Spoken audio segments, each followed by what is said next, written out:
ये है हमारा इंडियन इकोनॉमिक्स का लेक्चर और आज हम डिस्कस कर रहे हैं चैप्टर रूरल डेवलपमेंट। हमने समझा था कि सबसे पहले हमने इंडिया की हिस्ट्री को ट्रैक कर लिया कि इकोनॉमी कैसे कैसे कैसे कैसे फंक्शन कर रही थी।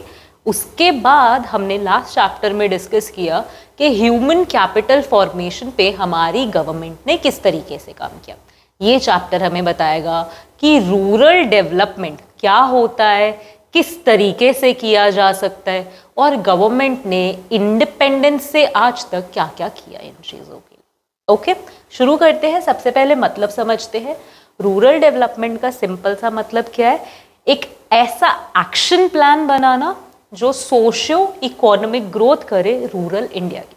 रूरल यानी कि जो विलेज एरियाज, जो हम कह सकते हैं बैकवर्ड एरियाज में, बैकवर्ड डिस्ट्रिक्ट्स में लोग रह रहे हैं, उन्हें रूरल पीपल कहा जाता है।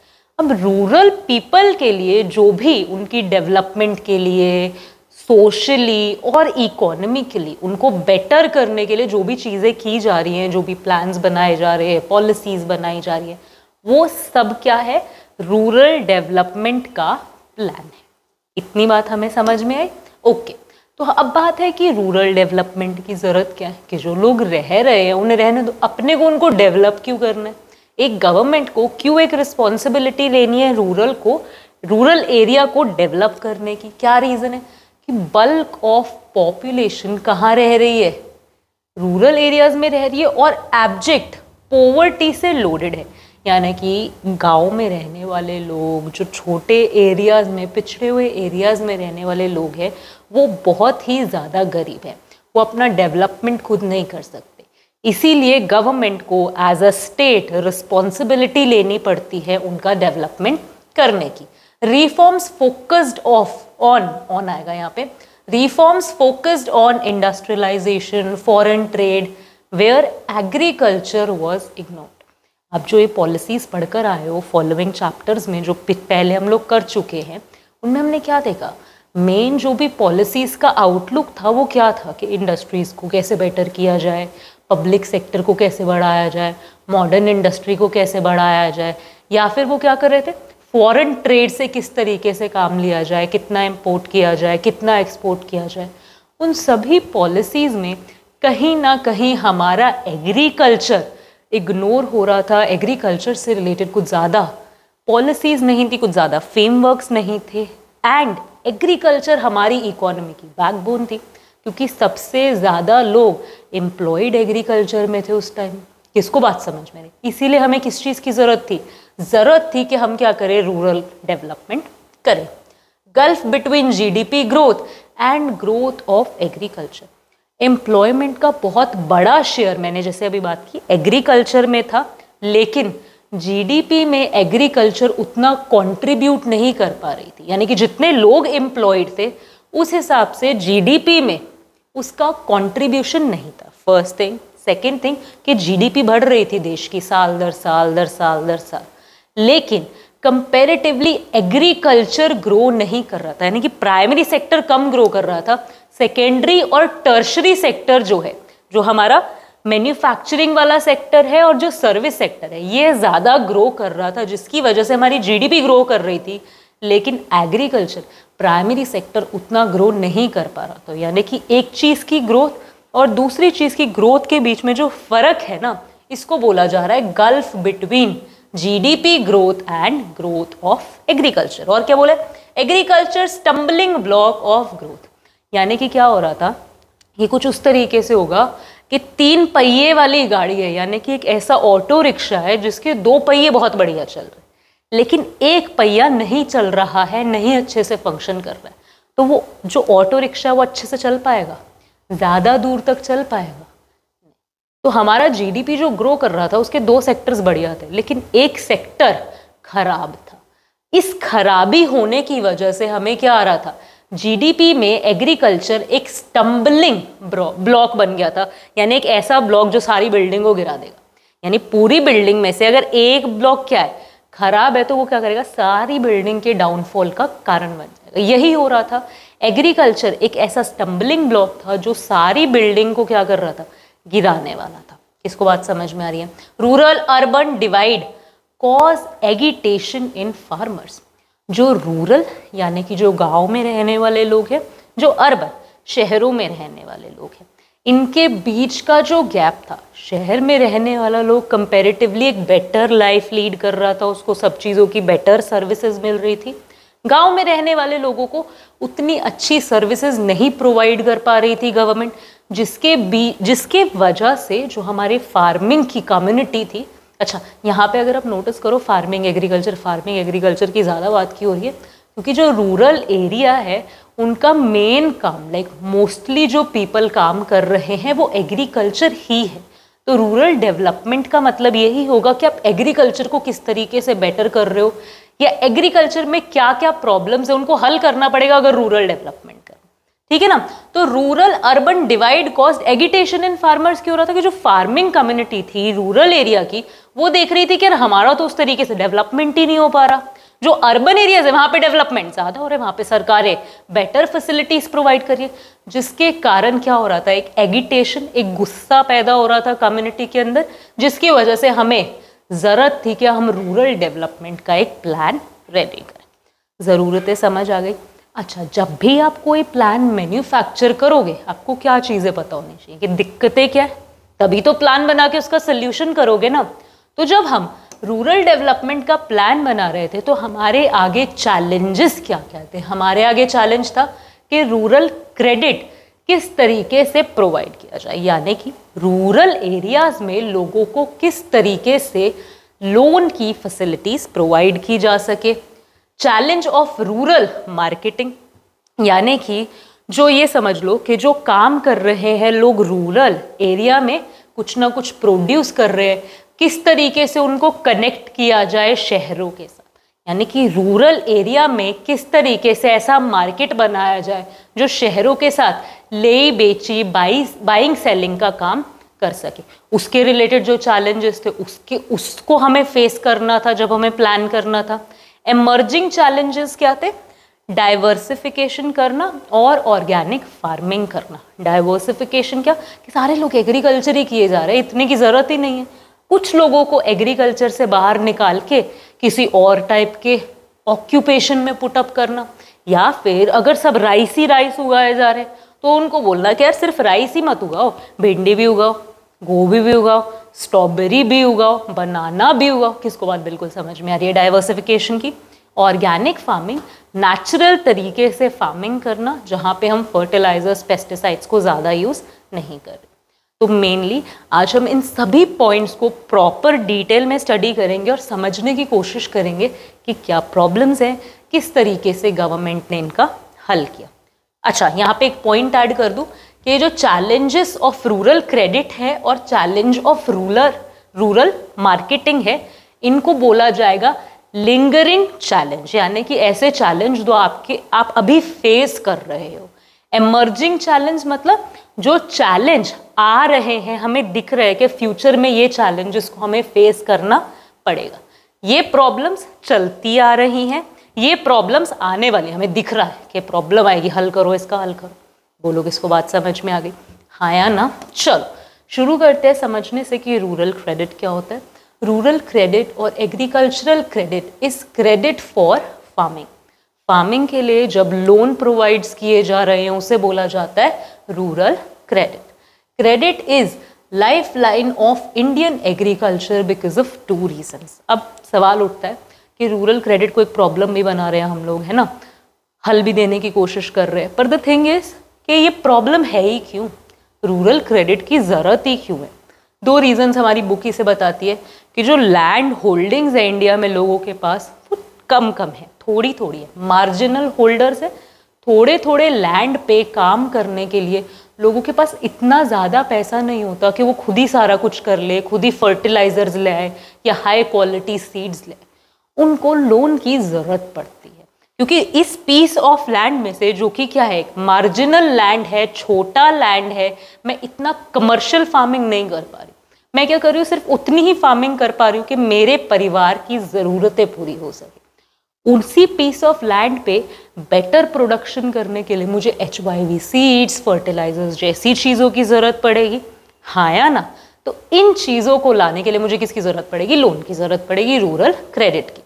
जेस्टेशन गैप, ये भी एक रीज़न है। जेस्टेशन आप क्या होता है कि आप किस टाइम किस महीने में हम चीज़ों को बोते हैं एंड उसके कितने महीने बाद हम चीज़ों को हार्वेस्ट करते हैं, काटते हैं, यानी कि कब हम फसल बोते हैं एंड कब फसल का फल हमें मिलता है। ये जो 3 से 6 महीने 2 साल जो भी ये टाइम पीरियड होता है, इस टाइम पीरियड में फार्मर कुछ भी स्पीडीली नहीं कर सकता, कोई और इनकम का सोर्स जनरेट नहीं कर सकता। उसको ये 6 महीने वेट करना पड़ेगा अपनी इनकम को जनरेट करने के लिए, हाँ या ना। तो उन 6 महीनों का खर्चा पानी एटसेट्रा एटसेट्रा सब कुछ चलाने के लिए उसे क्रेडिट की ज़रूरत पड़ती है, लोन की ज़रूरत पड़ती है। किस टाइप के रूरल क्रेडिट्स अवेलेबल है लोगों के लिए? Short term credit, medium term credit, long term credit. इनका अगर हम टाइम पीरियड लिख लें यहाँ पर, शॉर्ट टर्म क्रेडिट होगा एक कंपैरेटिवली बहुत ही शॉर्टर पीरियड ऑफ टाइम के लिए, क्यों ना 6 महीने का क्रॉपिंग सीजन है। जनवरी में बो किया, फरवरी मार्च अप्रैल मई जून में जाके वो क्या होने वाली है, फसल कटने वाली। अब 6 महीने का खर्चा चलाने के लिए पैसे चाहिए, मुझे बहुत ज़्यादा पैसे नहीं चाहिए, तो मैं क्या करूँगी, शॉर्ट टर्म लोन ले लूँगी जिसका टाइम पीरियड होता है 6 months to 1 year। अगर मुझे कुछ फर्टिलाइजर्स वगैरह लेके आना एटसेट्रा एटसेट्रा, जो मैं एक बार में सारा पेमेंट नहीं कर पाऊंगी 1 साल के बाद, तो मैं क्या करूंगी, मीडियम टर्म लोन ले लूंगी जिसकी उम्र होगी 1 साल से लेके 5 साल। जो भी मुझे कुछ थोड़ा बहुत सामान चाहिए वो मैं क्या करूंगी, मीडियम टर्म लोन लेकर ले आऊंगी। लॉन्ग टर्म लोन, अगर मुझे बहुत बड़ा ट्रैक्टर खरीदना है जो कि बहुत महंगा आता है, अगर मुझे ज़मीन का ही एक एक्स्ट्रा टुकड़ा खरीदना है, तो मैं उसका पेमेंट 2 साल में कहाँ से लेकर आऊँगी, मुझे मल्टीपल ईयर्स चाहिए होंगे, हाँ या ना, पे बैक करने के लिए। तो मैं क्या लूँगी, लॉन्ग टर्म लोन जो कि 5 से 25-20 साल इस तरीके से लोन मिल जाता है। इतनी बात क्लियर हो गई, हाँ या ना। शॉर्ट टर्म क्रेडिट आप क्यों लोगे, अपनी डे टू डे लाइफ को मीट करने के लिए। मीडियम टर्म क्रेडिट कोई क्यों लेगा, फर्टिलाइजर सीड्स इस टाइप की चीज़ों को फुलफिल करने के लिए, एक्सपेंसेस को फुलफिल करने के लिए। लॉन्ग टर्म क्रेडिट कौन लेगा, जिसको अलग से लैंड खरीदना है, एडिशनल लैंड खरीदना है, कोई बहुत हैवी मशीनरी खरीद के इन्वेस्ट करना है। Okay, need for credit may be productive और अनप्रोडक्टिव। इस चीज़ का बहुत ध्यान रखना है हमें कि जो भी क्रेडिट प्रोवाइड किया जाएगा वो प्रोडक्टिव भी हो सकता है और अनप्रोडक्टिव भी। आप कहोगे कैसे, अनप्रोडक्टिव चीज़ों के लिए क्यों दे रहे, मैं समझाती हूँ।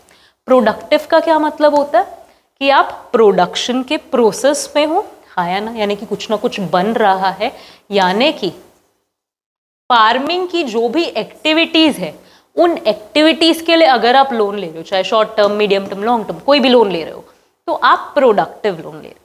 लेकिन अगर आप अपनी फैमिली के खर्चों के लिए कुछ लोन ले रहे हो, आप अपनी फैमिली के लिए घर बनाना चाहते हो, उसके लिए आप लोन ले रहे हो, इस टाइप के लोन को क्या कहा जाएगा, अनप्रोडक्टिव लोन। यानी कि प्रोडक्शन एग्रीकल्चर के प्रोसेस के लिए नहीं लिया गया लोन। किस लिए लिया गया है लोन, ये लोन लिया गया अपनी बेसिक रिक्वायरमेंट्स को, नीड्स को फुलफिल करने। इतनी बात हमें समझ में आ गई है। अब हम किसके बारे में बात करेंगे कि अच्छा रूरल क्रेडिट समझ आ गया क्या होता है, पता लग गया कितने टाइम के लिए ले सकते हैं, क्यों देना पड़ेगा रूरल क्रेडिट, सब समझ में आ गया। पर रूरल क्रेडिट मिलेगा कहाँ से, कौन देगा? तो हमारे पास 2 टाइप के सोर्सेज होंगे, नॉन इंस्टीट्यूशनल और इंस्टीट्यूशनल। नॉन इंस्टीट्यूशनल मतलब कोई इंस्टीट्यूशन नहीं है, कोई प्रॉपर बॉडी नहीं है, जैसे रिश्तेदारों से मांग लिए पैसे, ठीक है, कोई पैसे ऐसे इनफॉर्मली लेने देने का काम करता है, उससे पकड़ लिए पैसे, तो आप नॉन इंस्टीट्यूशनल सोर्सेज से पैसे ले रहे हो। अगर आप प्रॉपर गवर्नमेंट बॉडी से या किसी कमर्शियल बैंक टाइप की बॉडी से जो ऑथराइज्ड है पैसे लेने देने करने के लिए, अगर उनसे पैसा ले रहे हो तो आप इंस्टीट्यूशनल बॉडीज में जा रहे हो। तो रूरल लोग भी, जो रूरल पीपल हैं, वो भी नॉन इंस्टीट्यूशनल क्रेडिट भी ले सकते हैं और इंस्टीट्यूशनल भी। नॉन इंस्टीट्यूशनल क्रेडिट के सोर्सेज क्या होंगे, लैंडलॉर्ड्स जो ज़मीन के मालिक हैं उनसे ले सकते हैं, विलेज ट्रेडर्स जो विलेज में मनी लेंडर्स वगैरह है जो काम करते हैं इन्हीं चीज़ों का, उनसे ले सकते हैं, जो मनी लेंडर्स है जो कि पैसे का ही लेन देन का काम करते हैं उनसे ले सकते हैं। इंस्टीट्यूशनल सोर्सेज में गवर्नमेंट की क्या होती है, कुछ ना कुछ ऐसी बॉडीज होती है जहाँ से आप क्या कर सकते हो, क्रेडिट ले सकते हो। कोऑपरेटिव सोसाइटीज़ होती है, कोऑपरेटिव बैंक्स होते हैं जो कि क्रेडिट की नीड्स को फुलफिल करते हैं। कमर्शियल बैंक जैसे SBI हो गया, ICIC हो गया, एक्सिस हो गया, कोई भी बैंक है, सारे कमर्शियल बैंक है, आप इनके पास जाके पैसा मांग सकते हो। रीजनल रूरल बैंक्स RRB, आप इनके पास जाके भी पैसा मांग सकते हो।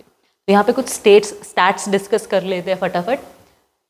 जब हमारा फर्स्ट 5 ईयर वाला प्लान बना है, जो हमारे 5 ईयर प्लान्स बन रहे थे, वो जो पहला जब तक प्लान बना है ना, उससे पहले कि अगर आप ये डाटा चेक करोगे तो नॉन इंस्टीट्यूशनल सोर्सेस पे 93% ऑफ रूरल पीपल डिपेंड करते थे, लेकिन इस पर बचे हुए सिर्फ 7%।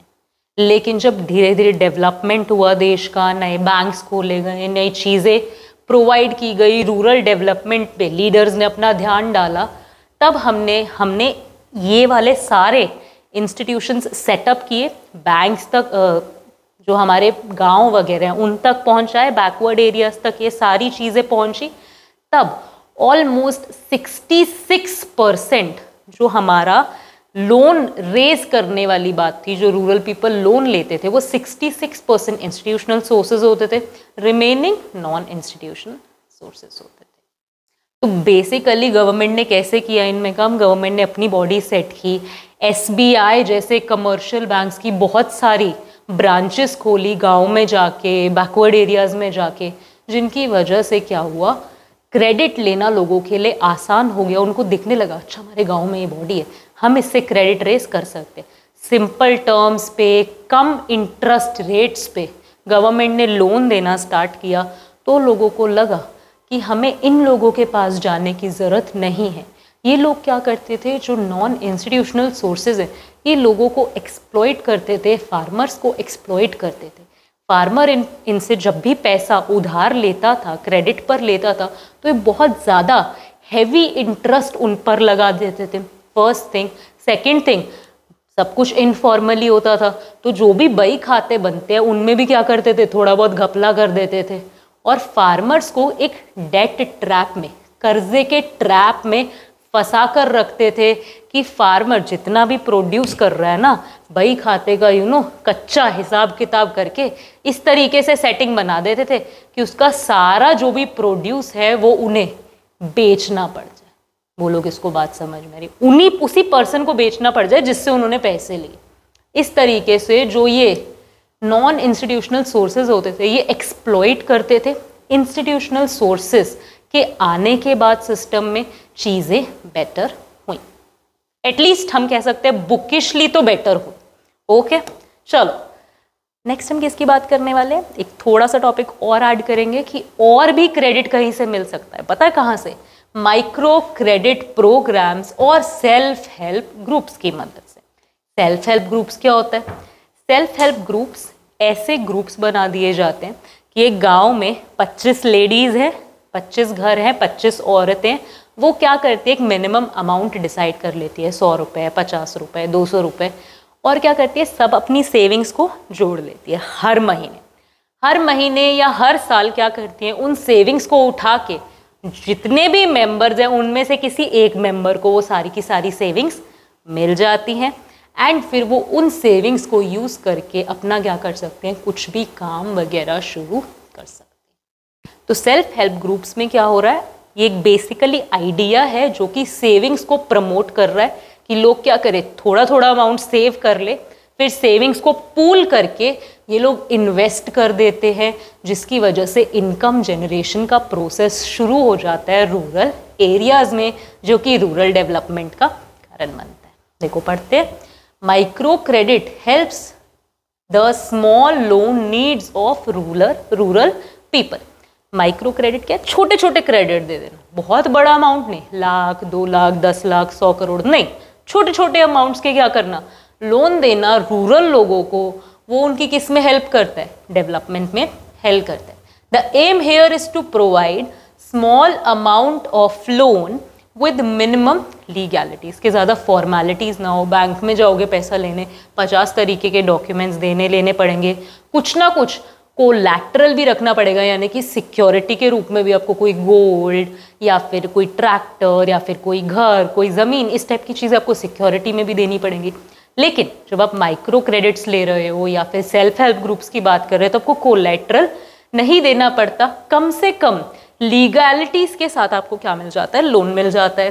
Self help groups promote the saving habit of rural people, ये हमने बात की। These savings are then mobilised in the form of loans to its members, loan के रूप में ही जो भी सेविंग्स की गई हैं उन्हें पूल करके लोन के रूप में ही क्या करते हैं, मेंबर्स को दे दिए जाते हैं। Credit is offered without any security at moderate rate of interest, कम से कम इंटरेस्ट रेट पे, मॉडरेट इंटरेस्ट रेट पे क्रेडिट ऑफर किया जाता है। कोई भी सिक्योरिटी, मॉर्टगेज, कोलेटरल जैसी चीज़ों का डिमांड नहीं किया जाता। कुछ और एक्साइटिंग डाटा देखते हैं। जो सेल्फ हेल्प ग्रुप्स है, डाटा 2019 के हिसाब से मेरे पास 54 लाख वुमेन पार्ट थी ऐसे सेल्फ हेल्प ग्रुप्स का, जिनमें 54 lakh women self help groups थे। माय मिस्टेक, यहाँ पे हम लोगों ने क्या बात की, इतनी वुमेन्स नहीं थी, इतनी क्या थी, इतने नंबर ऑफ ग्रुप्स थे। उनमें वुमेन कितनी थी, 6 करोड़ वुमेन थी, यानी कि 6 करोड़ वुमेन क्या कर रही थी, सेविंग्स कर रही थी। हर ग्रुप का, जो ये 54 लाख ग्रुप्स है वुमेन के, हर ग्रुप का 10 से 15 हज़ार का सेविंग्स था। यानी कि समझ लो 10 मेंबर भी है एक ग्रुप में, तो हर बंदा कितने दे रहा है, हज़ार रुपए दे रहा है। अगर हम मान ले कि 15 मेंबर, हर बंदा कितने रुपए दे रहा है, हज़ार रुपए दे रहा है। इसको क्या करते थे, पूल करके क्या करते थे, किसी ना किसी के बिजनेस को, स्टार्टअप को पंप करने में हेल्प मिल जाता था। इतनी बात हम लोगों को समझ आ गई।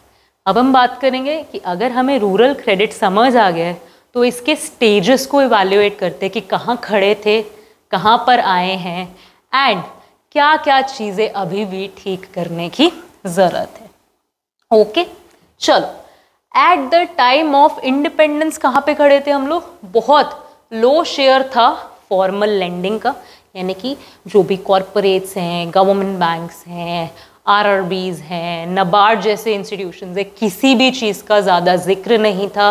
रूरल एरियाज तक फॉर्मल इंस्टीट्यूट नहीं पहुंच रहे थे। किसका दबदबा था, नॉन इंस्टीट्यूशनल लेंडर्स का, जैसे कि मनी लेंडर्स, ट्रेडर्स, रिलेटिव्स, इन लोगों का। High interest charged bye money lenders, जो कि बहुत ज़्यादा क्या करते थे, इंटरेस्ट चार्ज करते थे।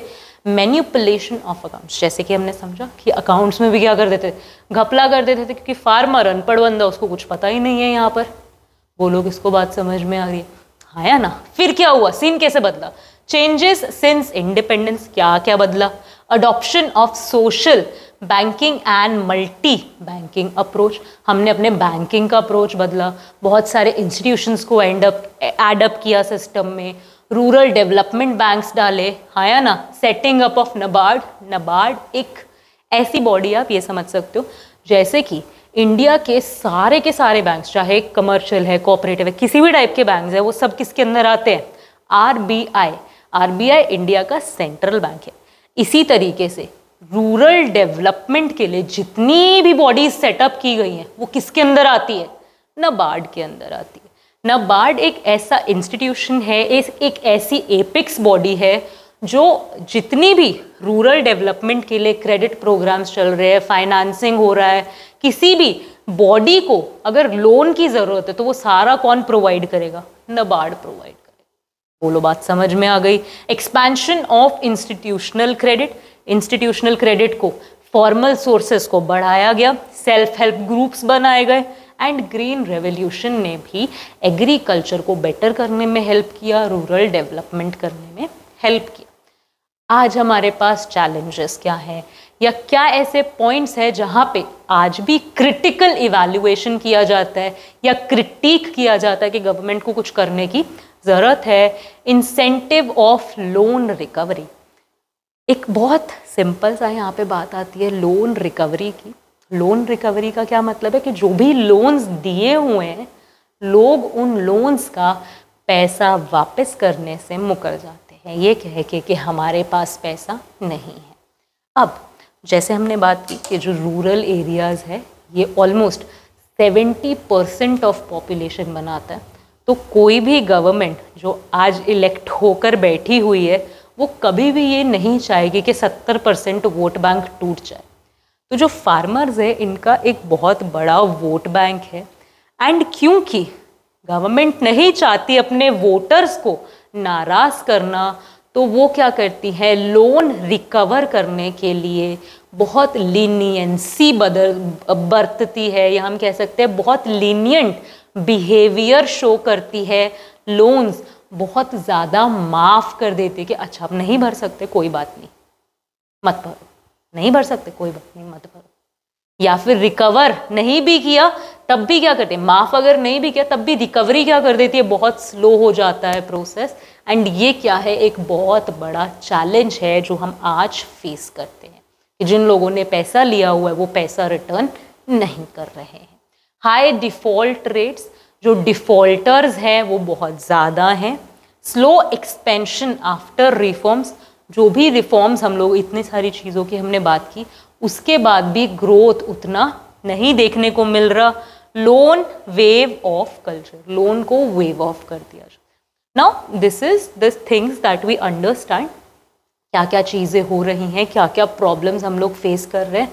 बट द थिंग इज कि प्रॉब्लम समझ के किसी को क्रिटिक मत करो, प्रॉब्लम का कॉज भी ढूंढो कि लोन रिकवर क्यों नहीं हो पा रहा।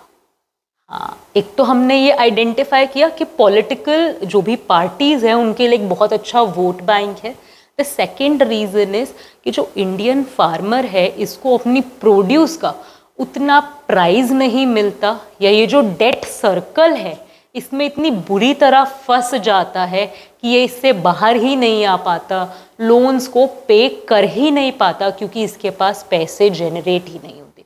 Agriculture is a very high risk job, समझो इस बात को कि आपने क्या किया, 6 महीने पहले एक बीज ज़मीन के अंदर डाला एंड अब आपको 6 महीने वेट करना पड़ेगा देखने के लिए कि कैसा प्रोड्यूस बना है, जिसमें बहुत सारे फैक्टर्स रोल प्ले करेंगे जो कि अनसर्टेन है, यानी कि हमें नहीं पता है, जैसे कि वेदर कैसा है, कितनी बारिशें पड़ रही हैं, कोई कीड़े मकोड़े तो नहीं आ गए, आपके पास फर्टिलाइजर्स के पैसे, बहुत सारे फैक्टर्स हैं जो इसको क्या करेंगे, इम्पैक्ट करेंगे। तो ये बहुत ही हाई रिस्क जॉब है जो एग्रीकल्चर का जॉब है, एंड इसकी वजह से जो इंडियन फार्मर है, हम नॉलेज की कमी कह सकते हैं, रिसोर्सेज की कमी कह सकते हैं, जिनकी वजह से वो इस जो डेड सर्कल है, यानी कि जो कर्जे का सर्कल है, लोन ले लिया लेकिन उसे ना चुका पाना, उससे बाहर ही नहीं आ सकते। इंडिया में आज भी फार्मर्स का सुसाइड रेट बहुत हाई है। महाराष्ट्र, आंध्र प्रदेश जैसे शहरों में ये चीज़ ऑब्जर्व की जाती है कि farmer suicidal rates are really high, right. तो इन सभी चीज़ों की वजह से वो लोन नहीं भर पा रहे, इसीलिए हाई डिफ़ॉल्ट रेट्स है। किसको बात बिल्कुल समझ में आ रही है? सो दिस पॉइंट पे the need is, what is the need? हमने चीज़ें क्रिटिक्स पढ़ लिए, प्रॉब्लम आइडेंटिफाई कर लिया, पर हल क्या किया जाए? हल ये है कि जो पॉलिटिकल पार्टीज है, without giving this issue a political angle, उनको इस इशू पे ग्राउंड लेवल पे काम करना पड़ेगा। जो भी प्रॉब्लम्स फार्मर्स फेस कर रहे हैं उन्हें हल करना पड़ेगा, एडुकेट करना पड़ेगा, नॉलेज स्प्रेड करनी पड़ेगी, एंड चीज़ों से ग्राउंड लेवल पे डील करना पड़ेगा। इतनी बात हम लोगों को बिल्कुल क्लियर हो गई। ओके, रूरल क्रेडिट के अलावा हम लोग मार्केट का भी चैलेंज फेस कर रहे हैं। क्या चैलेंज फेस कर रहे हैं? देखो, मार्केट में क्या क्या होता है, जब भी कोई फसल बोई गई उसके बाद वो उग गई, उग के काट ली गई, उधर प्रोसेस खत्म नहीं होता, उधर एक फार्मर का काम खत्म नहीं होता। कटी हुई क्रॉप को गैदर किया जाता है एक जगह पे, उसके बाद उसे प्रोसेस किया जाता है, यानी कि अगर गेहूं है, गेहूं में से दाने निकाले जाएंगे, राइस है तो अलग किया जाएगा। वो बोलोगे इसको बात समझ में? प्रोसेसिंग होगा, उसके बाद उसे ग्रेड किया जाएगा कि आपकी फसल कैसी है, ए ग्रेड है, बी ग्रेड है, सी ग्रेड, किस टाइप की फसल है आपकी, कितनी अच्छी है, कितनी बुरी है। ग्रेडिंग करने के बाद पैक की जाएंगी चीज़ें ताकि मार्केट तक पहुंचाई जा सके। देन पैकेजिंग को भी स्टोर किया जाएगा, उसके बाद कहीं बिकने की बारी आएगी। इन सभी प्रोसेस को कैरी आउट होंगी रूरल मार्केट में। अब अगर इस मार्केट का एक फॉर्मल स्ट्रक्चर नहीं होगा तो लोग फिर दिक्कत में, फार्मर्स फिर दिक्कत में। तो इन सभी चीज़ों का एक फॉर्मल चैनल होना चाहिए जहां पर एक फार्मर एक्सप्लॉइट ना हो। तो गवर्नमेंट ने क्या किया चीज़ों को ठीक करने के लिए? उन्होंने रेगुलेशन ऑफ मार्केट किया कि जो भी एग्रीकल्चर की मार्केट होगी वो रेगुलेटेड होंगी, इनको प्रॉपर गवर्नमेंट की नज़रों में अच्छे से चेक रखा जाएगा कि कोई फार्मर्स को एक्सप्लॉइट ना करे, कोई भी फॉल्स वेट तोलने वाली चीज़ें गलत मलत यूज़ करके क्रॉप को अंडर वेट ना कर दे, अंडर ग्रेडिंग ना हो, सस्ता खरीदने के चक्कर में कह दो अरे तुम्हारी तो फसल ही अच्छी नहीं है। तो प्रॉपरली मार्केट को रेगुलेट किया गया। प्रोविजन ऑफ फिजिकल इंफ्रास्ट्रक्चर, जो रेलवेज है, रोड्स है, इन्हें बेटर किया गया। वेयर हाउसेज बनाए गए, स्टोर हाउसेज वगैरह बनाए गए, जहाँ पे फार्मर्स को गैदर करना, स्टोर करना, चीज़ों को एक जगह से दूसरी जगह ट्रांसपोर्ट करना आसान हुआ। एक इंफ्रा प्रोवाइड किया गया। कोऑपरेटिव एग्रीकल्चरल मार्केटिंग सोसाइटीज बनाई गई। कोऑपरेटिव सोसाइटीज चाहे वो किसी भी चीज़ की हो, सिंपल क्या होता है कि जो भी पर्सन्स इन्वॉल्व हैं, जैसे यहाँ पे फार्मर्स इन्वॉल्व हैं, तो यहाँ पर क्या होगा, फार्मर्स, बहुत सारे फार्मर्स इकट्ठे होकर एक ग्रुप बना लेंगे। एक ग्रुप बना के बोलेंगे कि हम एक दूसरे को एक्सप्लॉइट होने नहीं देंगे, हम एक दूसरे का ख्याल रखेंगे। ग्रुप मिलके डिसाइड कर लेगा कि इस बार फसल 60 रुपए की बिकेगी।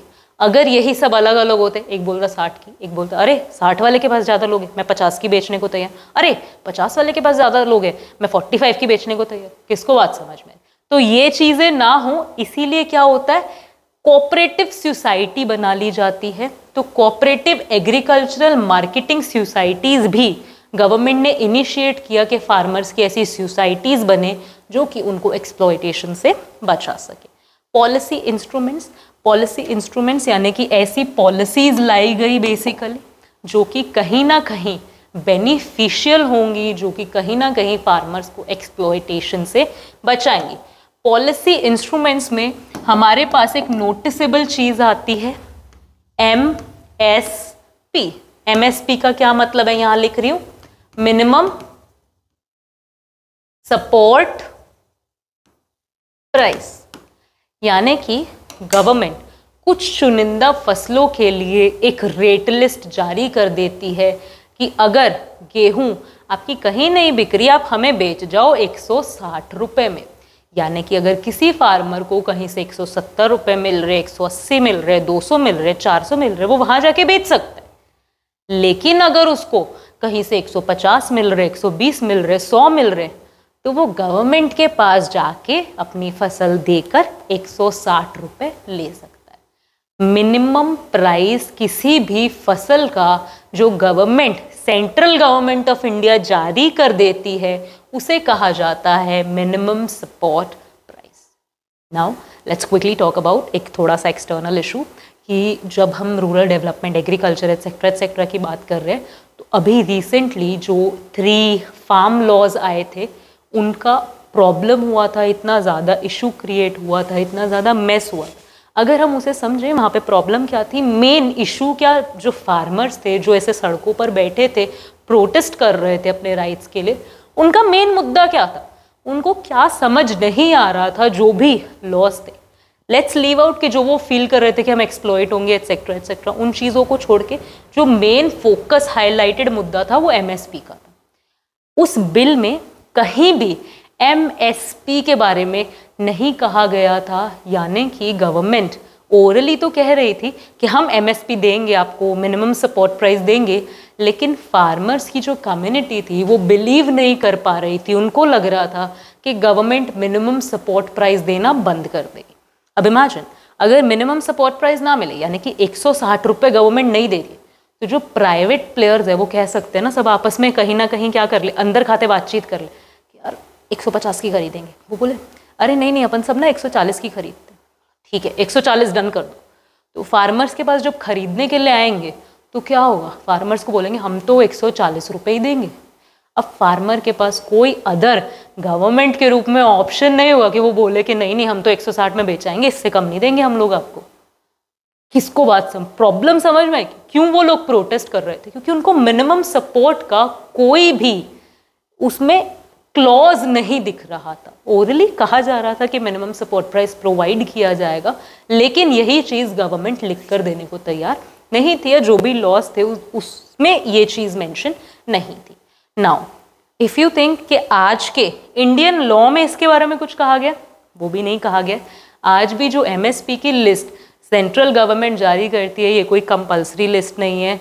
ये इंडिया का लॉ किसी भी तरीके से गवर्नमेंट को बाउंड नहीं करता है कि उनको एमएसपी देना ही देना पड़ेगा।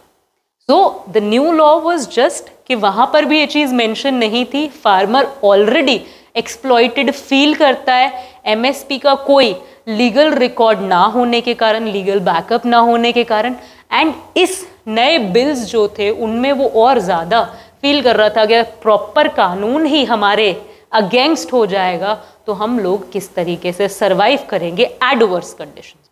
अगर कंडीशंस अच्छी, अगर प्रोड्यूस में हमें रेट्स अच्छे मिल रहे तो हमें दिक्कत नहीं है, लेकिन अगर हमारी प्रोडक्शन सी ग्रेड की है, ए ग्रेड की नहीं है, तो कोई उसके 140 रुपए से ज़्यादा देने को तैयार नहीं है, तो हम कम से कम गवर्नमेंट को तो जाके बेच सकते हैं 160 रुपए में।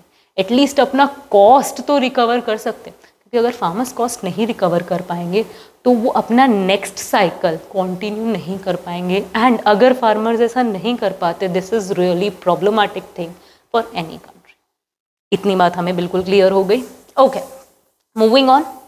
ये हमने चीज़ें डिस्कस कर ली कि गवर्नमेंट क्या क्या मेजर्स लेकर आई, क्या क्या चीज़ें लेकर आई, बेसिकली सब चीज़ों को रेगुलेट करने की, बेटर करने की मार्केट को। Now we are talking about कि गवर्नमेंट के अलावा और कौन से ऐसे चैनल्स थे जिन्होंने इन चीज़ों में हेल्प की। चैनल्स जैसे कि बिग बाज़ार हो गया, रिलायंस हो गए, इन लोगों ने क्या किया, ये बल्क में फार्मर्स से सामान खरीदने लगे एंड लोगों को भी सस्ते दाम में प्रोवाइड करने लगे।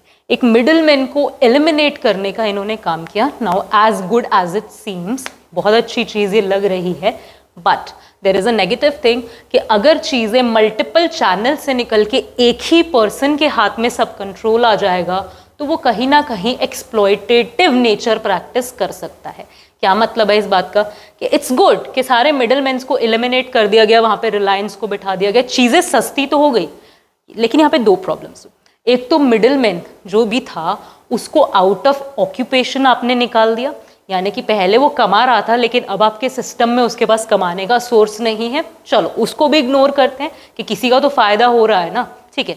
लेकिन यहाँ पे अब मिडिल मैन रिलायंस है, तो रिलायंस के पास फुली अडनॉटमी हो जाती है, फुली कंट्रोल हो जाता है कि जिस तरीके से वो चीज़ों को मैनेज करना चाहता है, जितना दाम पे करना चाहता है, जितना दाम चार्ज करना चाहता है, वो अपने हिसाब से कर सकता है, which is again a problem.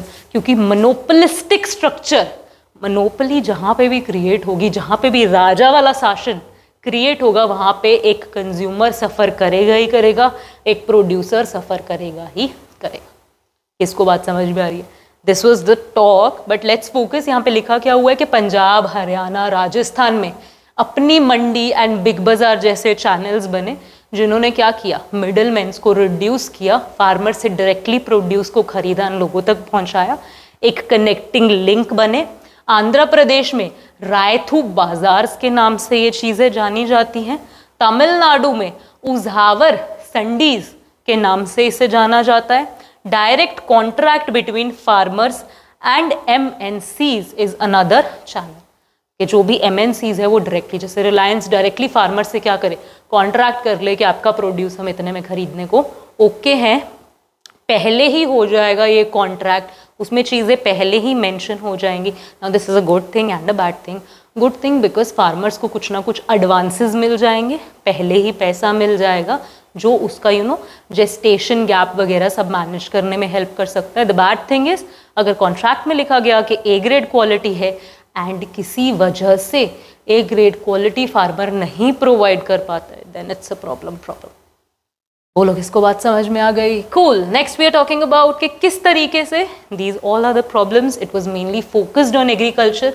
और क्या चीज़ें हैं जिनको हम क्या कर सकते हैं, यूज़ कर सकते हैं मार्केट रिस्क को कम करने के लिए। यहाँ से हमें यहाँ इतना पिक्चर तो बन ही गया ना कि एग्रीकल्चर एक बड़ा रिस्की बिजनेस लग रहा है, तो उस रिस्क को, मार्केट रिस्क को रिड्यूस करने के लिए आप क्या कर सकते हो, डाइवर्सिफाई कर सकते हो। यानी कि एक टाइप की फसल मत उगाओ ना, मल्टी क्रॉपिंग कर लो, 2 टाइप की फसलें उगा लो, या फिर फसलों को छोड़ के कुछ और ही काम कर लो, एग्रीकल्चर को छोड़ के कुछ और ही काम कर लो। ये सजेशंस दे रही है हमारी बुक हमें, क्या बोल रही है, क्या कर लो, या तो क्रॉप प्रोडक्शन को डाइवर्सिफाई कर लो, या आप क्या कर रहे हो, अभी सिर्फ अनाज उगा रहे हो या फिर दालें उगा रहे हो, आप एक काम करो ना, आप ड्रैगन फ्रूट उगाने लग जाओ, आप स्ट्रॉबेरी उगाने लग जाओ, अपनी प्रोडक्शन को, क्रॉपिंग पैटर्न को डाइवर्सिफाई कर दो। या बोल रही है क्या करो, प्रोडक्शन एक्टिविटी या एम्प्लॉयमेंट को डाइवर्सिफाई कर दो, एग्रीकल्चर से बाहर निकलो, डेयरी फार्मिंग करो ना, फल सब्जियां उगाओ ना। किसको बात समझ में आ रही है, हाँ या ना, आईटी सेक्टर में काम करो ना, बोलो। तो जब हम इसकी बात करते हैं डाइवर्सिफिकेशन की, that brings us to the topic of emerging challenges of rural development. हमने कह तो दिया कि डाइवर्सिफाई करो, पर डाइवर्सिफाई जब आप करोगे तब भी तो आप कुछ ना कुछ चैलेंजेस फेस करोगे। उन चैलेंजेस को नाम दिया गया emerging challenges of rural development. क्या चैलेंजेस हैं वो, देखो हमारे पास 2 मेजर हेडिंग्स में डाल दिए जाते हैं कि एम्प्लॉयमेंट आउटसाइड एग्रीकल्चर अगर की जाए तो क्या दिक्कत है, और ऑर्गेनिक फार्मिंग क्या होता है, किस तरीके से किया जा सकता है, क्या क्या हमारे पास दिक्कतें आ सकती हैं। तो सबसे पहले समझते हैं क्या क्या कर सकते हैं आप। एनिमल हस्बेंड्री कर सकते हो, फिशरीज कर सकते हो, हॉर्टिकल्चर कर सकते हो, cottage and household industry बना सकते हो। प्रॉब्लम क्या आती है, animal husbandry is a business जहाँ पे आप डेयरी फार्मिंग की तरह काम कर रहे हो, आपने कैटल्स रखी हुई है, गायें भैंसें बकरियाँ रखी हुई हैं, मुर्गियाँ रखी हुई हैं, एंड इनके ब्रीडिंग एंड ग्रीडिंग में आप क्या करते हो, काम करते हो। इतनी बात समझ में।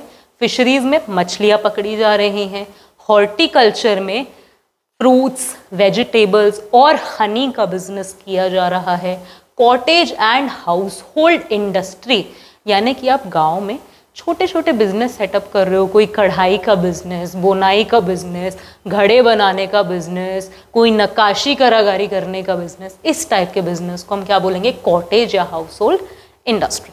इतनी बात हमें क्लियर है। अच्छा, इधर जाने से पहले यहीं पे फोकस करते हैं। यहाँ पे प्रॉब्लम क्या आ रही है कि एनिमल हस्बेंड्री में मेन प्रॉब्लम है कि जो भी इंडिया का वेदर रीजन्स है, कंडीशंस है, वहाँ पर एनिमल हस्बेंड्री करना इज अ बिट डिफ़िकल्ट कह सकते हैं, रिस्की कह सकते हैं।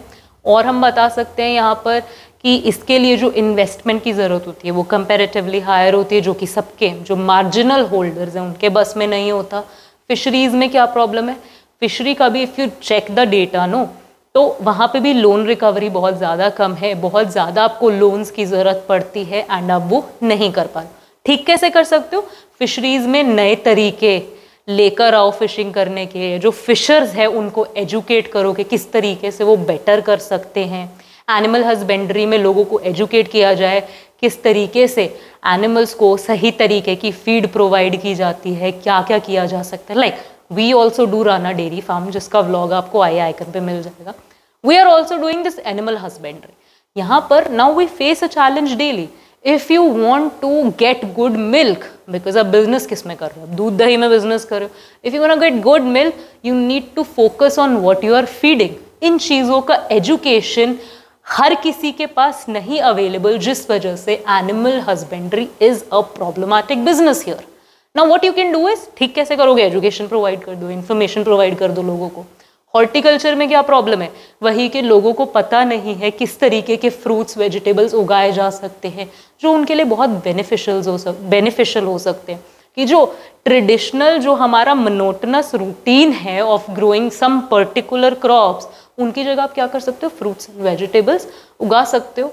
And you will feel good to know कि इंडिया जो है वो वर्ल्ड का सेकेंड लार्जेस्ट प्रोड्यूसर है फ्रूट्स एंड वेजिटेबल्स का।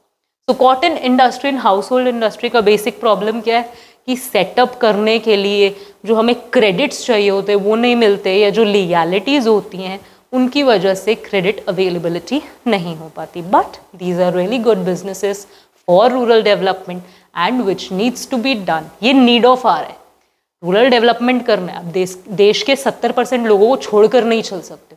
उन 70% लोगों का डेवलपमेंट तभी होगा जब आप एग्रीकल्चर के साथ साथ इन सब चीज़ों में भी क्या करोगे, मेहनत करोगे, बेटर की तरफ लेकर जाओगे। Okay, now another option is आप ऑर्गेनिक फार्मिंग करो। Organic farming is when you are doing farming without using any kind of chemical substances, यानी कि आप बिल्कुल नेचुरल तरीके से जब फार्मिंग करते हो, without fertilisers, without extra seeds, pesticides, chemicals, तो आप क्या कर रहे हो, ऑर्गेनिक फार्मिंग कर रहे हो। जब आप नेचुरल मैन्योर यूज़ करते हो, गोबर जैसी चीज़ों का क्या करते हो, मैन्योर बना के खेतों में डालते हो, प्रोडक्शन करते हो, तो वो ऑर्गेनिक फार्मिंग कहलाती है।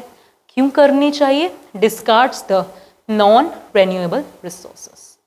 क्या मतलब है? फर्टिलाइजर्स जैसी चीज़ें नेचुरल नहीं है, रेन्यू नहीं होती, यानी कि आपने यूज़ किया खत्म, यूज़ किया खत्म।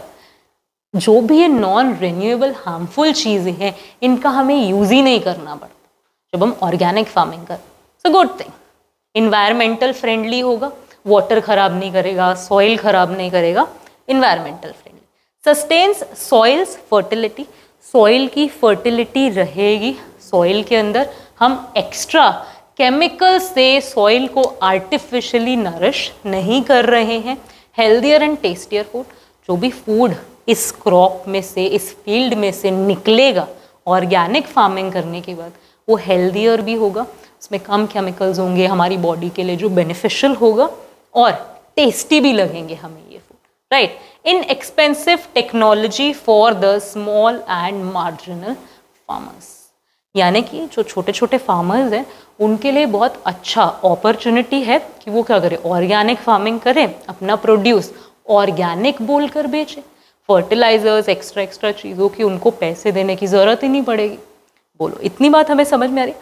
तो व्हाट वी सी इज के organic farming is a really good, so there is a advantage to it कि जो ऑर्गेनिक फार्मिंग है ये आप लेबर इंटेंसिव तरीके से कर रहे हो, आप आर्टिफिशियल चीज़ें नहीं डाल रहे हो, जो कि हाई क्वालिटी फूड भी प्रोवाइड कर रहा है। एंड इंडिया की जो भी डायनामिक्स है, जो भी डेमोग्राफी है, उसको ये बहुत अच्छे से सूट भी कर रहा है। ऑर्गेनिक फूड को आप कंपैरेटिवली थोड़े बहुत हायर प्राइजेस में भी बेच सकते हो, ये कह के कि हमारा प्रोडक्ट ऑर्गेनिक है, प्योर है, हेल्दी है, right. So these are all the good things, but still there is कहीं ना कहीं कंस्ट्रेन, लोग ऑर्गेनिक फार्मिंग नहीं करना चाहते हैं। रीज़न क्या है, डिसएडवांटेज क्या है ऑर्गेनिक फार्मिंग का? Low yield and high cost per unit. हमें पता है कि ये पीस ऑफ लैंड है, इस पीस ऑफ लैंड में अगर मैं फर्टिलाइजर्स डालती हूँ, तो अगर वैसे यहाँ से 10 यूनिट्स निकलेंगी ना, फर्टिलाइजर डालने के बाद वो 15 हो जाएंगी, 20 हो जाएंगी, यानी कि मेरा कॉस्ट ऑफ इनपुट जो है वो चाहे इंक्रीज हुआ, पर आउटपुट भी क्या कर गया, इंक्रीज कर गया, जिसकी वजह से मैं मार्केट में ज़्यादा सामान बेच पाऊंगी, ज़्यादा कमाई कर पाऊंगी, हाँ या ना। तो यहाँ पर क्या हो रहा है, ऑर्गेनिक फार्मिंग में जब आप फर्टिलाइजर्स नहीं डाल रहे हो, तो जो यील्ड है, जो क्रॉप्स उगेंगी, वो कम क्वांटिटी में होंगी, यानी कि आप कम सामान अगर बनाओगे तो बेच भी कम पाओगे, पैसा भी कम कमा पाओगे। नाउ यहाँ पर क्या होता है, कई बार when we talk in the class, दो चीज़ें आती है यहाँ पर कि एक तो आप क्या बोल रहे हो कि पैसा कम आ रहा है, एक आप बोल रहे हो पैसा ज़्यादा। हाई क्वालिटी की वजह से पैसा ज़्यादा आता है, नो डाउट, बट प्रोडक्ट ही इतना कम होता है कि वो compete नहीं कर पाता। जब हम कन्वेंशनल फॉर्म ऑफ फार्मिंग की बात कर रहे हैं, जब हम कमर्शियल फर्टिलाइजर्स वगैरह वाली फार्मिंग की बात कर रहे हैं, क्योंकि हमारा पर यूनिट आउटपुट ही कम निकल रहा है ना ऑर्गेनिक फार्मिंग करने की वजह से। दिक्कत समझ में आ गई, हाँ या ना। लास्टली इस चैप्टर को हम कंक्लूड कर रहे हैं ये कह के कि आपको ये चीज़ पता होना चाहिए कि ये चैप्टर आपके लिए इम्पोर्टेंट क्यों है, क्योंकि आपके देश में ऑलमोस्ट 909 मिलियन पीपल आज भी रूरल एरियाज़ का पार्ट है, रूरल पॉपुलेशन है, जो कि इस देश का 70% बन जाता है।